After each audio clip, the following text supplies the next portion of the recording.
Formula One drivers require as high a level of fitness as any top athlete.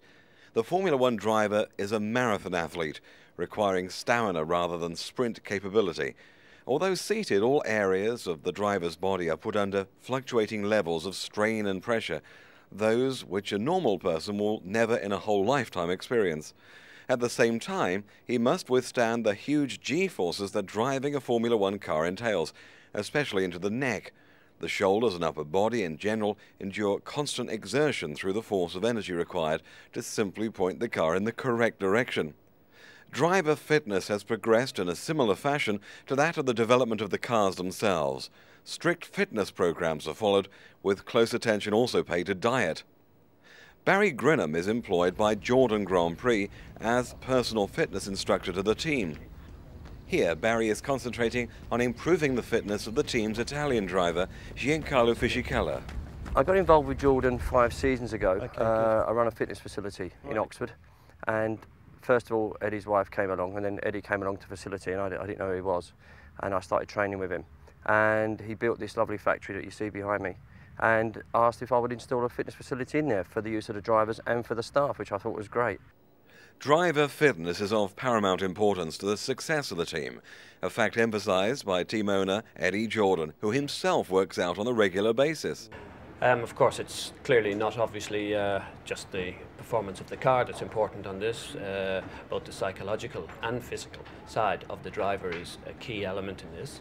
And it all forms part of the package. In the driver preparation, if you like, the fitter they are, the better they are. The performance is. And in our own case, we have a trainer dedicated to the team, Barry Grenham, who looks after our drivers, brings them to a specification that is acceptable at the beginning of the season, and then tones on that throughout the season, not necessarily in brute strength, but in terms of durable strength. The G-forces are something astronomical now with the car's performance, so the neck is a key area.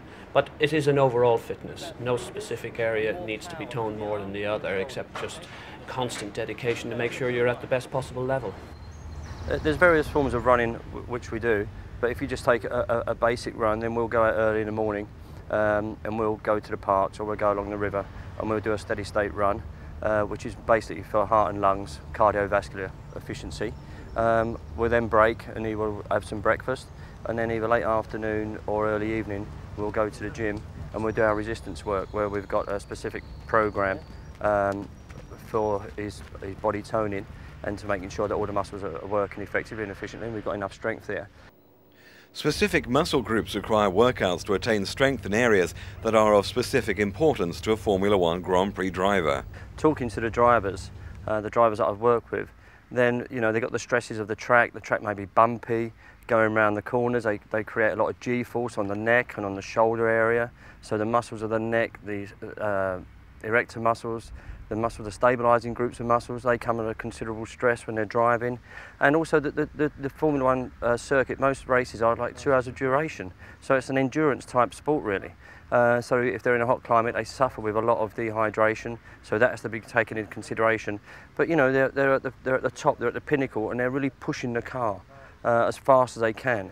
So concentration, everything has to be prime, has to be 100%. They can't be any lapses in any area of the fitness umbrella really.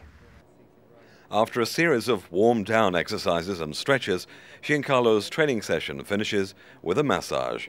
Barry is pleased with the progress the young Italian has made so far. Giancarlo learns quickly and retains information well. We have got a good relationship actually. He's a very good learner, which I like obviously. If I show him a technique, he picks it up straight away. He concentrates, whereas I call it mirror imaging. I get on a machine and I say, I'd like you to do it this and I want you to do it this way, whereas maybe someone else has shown him something different. So it gets a bit like Chinese whispers. But I get on and I show him and I say, right, I want you to do it this way, you must do this technique.